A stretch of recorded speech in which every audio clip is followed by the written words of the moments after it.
Hi everyone, my name is Charlie and today I would like to talk about the hefty books that I want to try and get to in 2026. If you have listened to the most recent episode of the It's a Charlie Thing podcast with myself and Charlie of Charlie Brooke Reads, then you might have already heard a little bit about the ambition I have this year to try and read some of the heftier books on my shelves. When I'm talking about heftier books, I'm specifically talking about those books that are over 500 pages. Those books that I don't automatically reach for because I know they're going to take me a longer time to get through. One of the reasons I've chosen to do this is because last year with my top 10, I realised that a lot of my favourite books of last year were over 500 pages, and I have been enjoying spending more time with characters and getting to know them. And it's almost like when you have a TV show. I much prefer to have a longer series of episodes where you're getting to spend much more time with these people, getting to know them and, really just getting to enjoy the intricacies of their relationships and the settings. And that's the way that I was trying to look at the bigger books that I was reading last year, that I was getting more time with the characters, more time to get them to know the story. I will say, I don't think that every book needs to be a huge tome. Some of the books in the world, like when it comes to the books I write, cosy crime novels, I think that they can do well with being relatively short. I think sometimes with a piece of magical realism or a piece of speculative fiction, then it can do to keep the book somewhat short because it means that the reader doesn't have to suspend their disbelief too long. There might be others who do not agree with me. That's fine, and I welcome the discussion. But today I have got a lot more books than I anticipated to have here.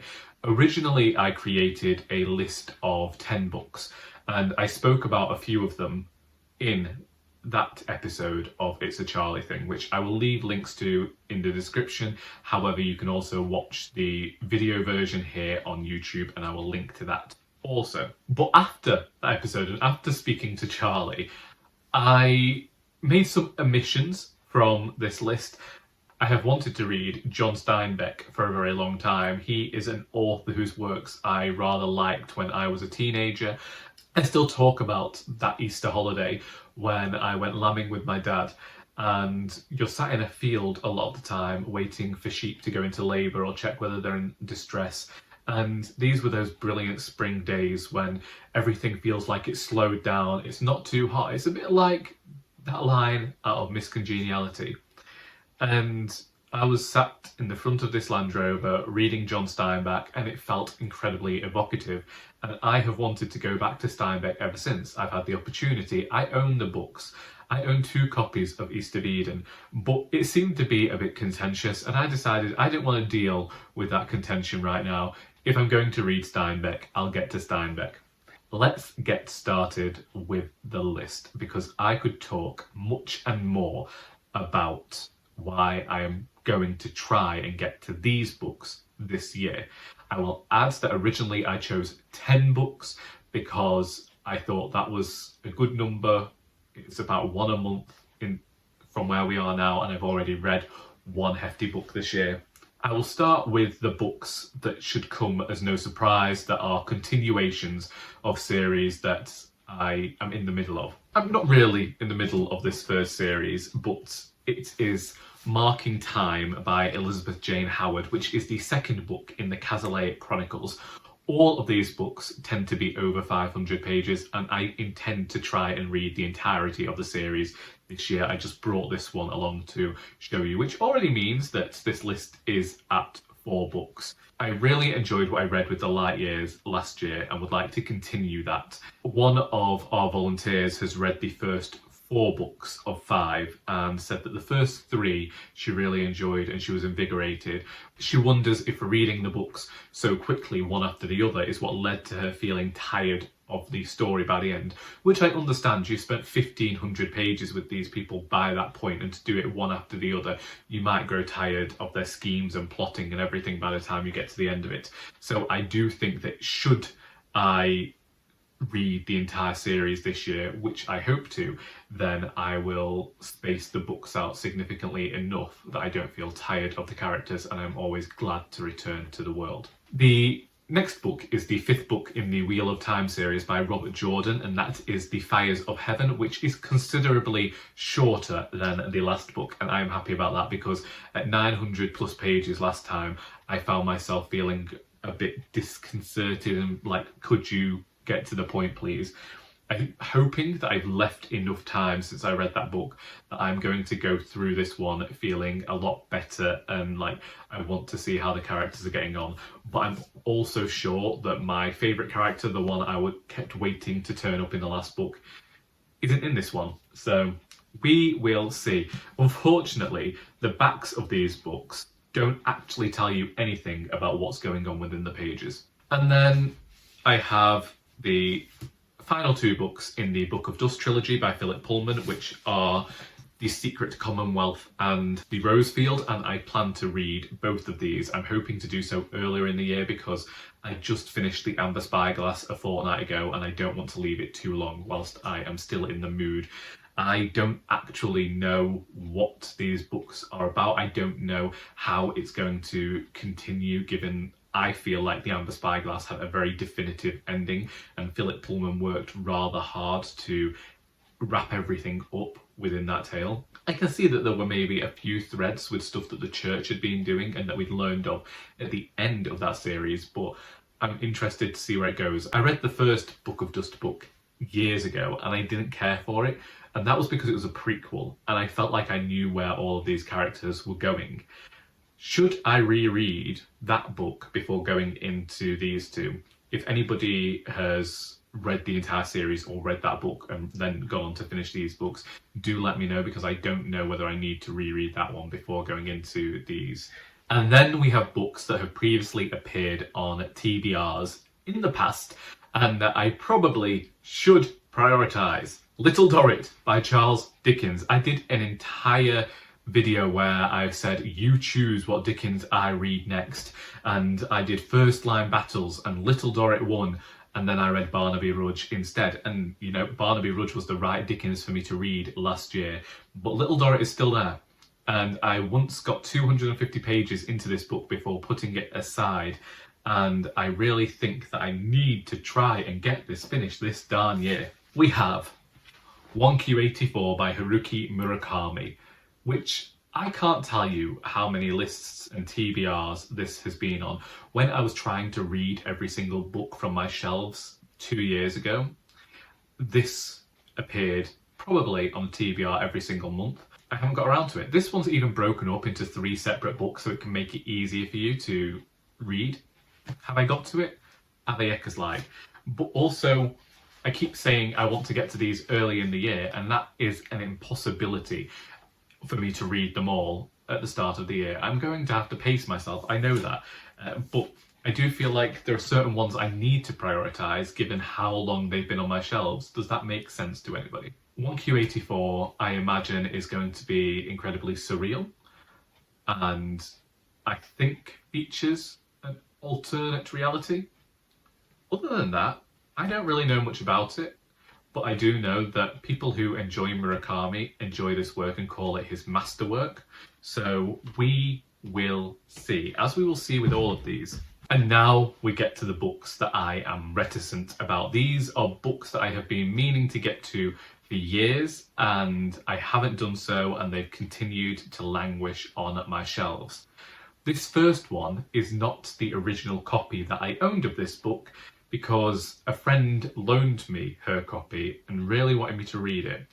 And that was probably 15 years ago.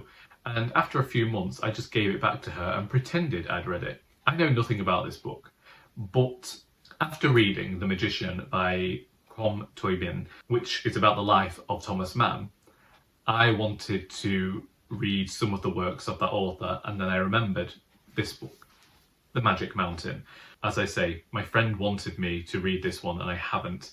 And here we have a perfectly ordinary, if engaging, young man goes to visit his cousin at an exclusive sanatorium in the Swiss Alps.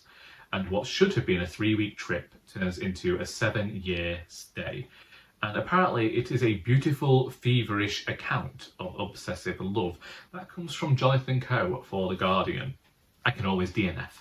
That same friend who recommended I read The Magic Mountain recommended I read Romola by George Eliot, which is her historical tale set in Renaissance Florence. Otherwise, I don't have any idea about this book.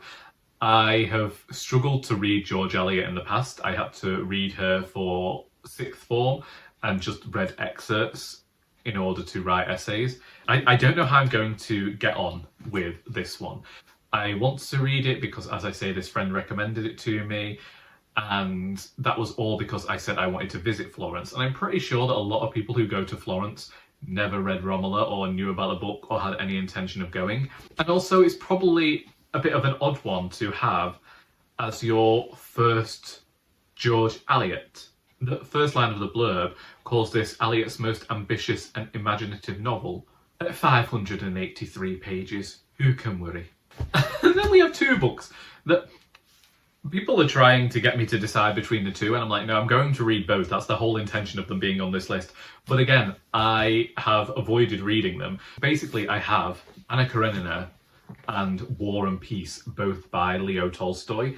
Aaron of Aaron Read a Book or Aaron Read a Book recommended that I read a specific translation, but I don't have that one. I have the translation by Louise and Aylmer Maud. My copy is significantly foxed due to some horrible damp issue that I had in my room many moons ago. When I first started BookTube, I had mentioned Anna Karenina. I'd read this book as a young, bored, 21-year-old man who really had no idea about adult literature and struggled with books of this size. So I really shouldn't have approached it at the age that I approached it. Now, I very much want to return to it and see how I feel after all these years. It's especially true given that over the last few years, I've revisited authors whose works I've previously disliked, and I said that I'd be glad not to read anything by them again, and then as an older reader, I very much enjoyed what I read of theirs, so I want to see how my opinion changes with this one. I got a recommendation from my good friend Margaret Holbrook, who I'll be touring around Stockport libraries with again next month, and she said she thought that I would prefer War and Peace. Now, again, Aaron says that this one is full of essay-length writings about war. I believe there's quite a bit about battles and that sort of thing in here. It is Every Inch the Epic at nearly 1,300 pages. So, I don't know. All of these books are going to take me time to read. And I could probably spend the entire year, if I wanted, just reading these books. Give myself, dedicate like 3 weeks of time to one of these tomes. But I also know I'm not going to do that, so why even mention it? If you think that I should prioritise one of these over the other, let me know. For years I thought that Anna Karenina was a November book, and then I discovered I originally read it in April. And then we have Katabasis by RF Kuang. I have not cared for the last 2 books that I've read by this author. A lot of the reviews I've heard of this book have been negative, and it's those negative reviews that have made me wonder if it might be something that I enjoy. Who doesn't enjoy a magical descent into hell, really? And then I have another 2 books to choose from. I know that I want to read a hefty Stephen King this year, and I already purchased The Stand from the charity shop, and this is the unabridged version that Stephen King republished years after the first, adding back in all the stuff that his publishers had made him cut out. And this one is over 1,300 pages. It's one where I've heard mixed things. I've had a few people who read this genre tell me that this is their favourite book and one that you end up fully immersed in and doesn't feel like it's 1,300 pages long. Others have criticised the way that Stephen King writes women, and so I don't know where I'm going to stand with this one. However, we recently got 11/22/63 donated to the charity shop, and similar to Romola and the Magic Mountain, that same friend recommended that I read this one. And I do like the idea of this person being sent back in time to prevent the Kennedy assassination and the repercussions that might have. It's also considerably shorter at just 740 pages. I'm leaning towards this one, but if anyone wants to sing the praises of The Stand, feel free to do so. Part of me might go a little bit odd and decide that I'm going to read both. I don't think it will. I think it's more likely that I'll read neither and just end the year like, oh, I can't believe I said I was going to read those books. And them's the books that I'm hoping to read in 2026. That's not even the entirety of the huge books that I have on my shelves. I was going to try and read one of Anthony Trollope's heftier works, and then I decided, no. I've always maintained that once I finish the Barsetshire Chronicles, I was going to read some of Trollope's shorter works so that I can get through them more and I can see the variety of things that he was writing. So the next one I want to read by him is Dr. Wurtle's School, and then I have a whole host of shorter books I'm going to navigate towards before trying the Palliser novels and trying some of his bigger tomes. But these are all of the books I currently have over 500 pages that I want to read this year. As I say, some of them I know I'm not going to read, some of them I'm going to be picking one over the other and then trying the other probably next year or the year after, should I get the opportunity. If you think that I should prioritise reading any of these books over others, then please feel free to let me know in the comments. Are there any works over 500 pages that you think that I should seek out? Let me know that as well. What are some of your favourite hefty tomes? I hope that you have enjoyed this video because until next time, that is all.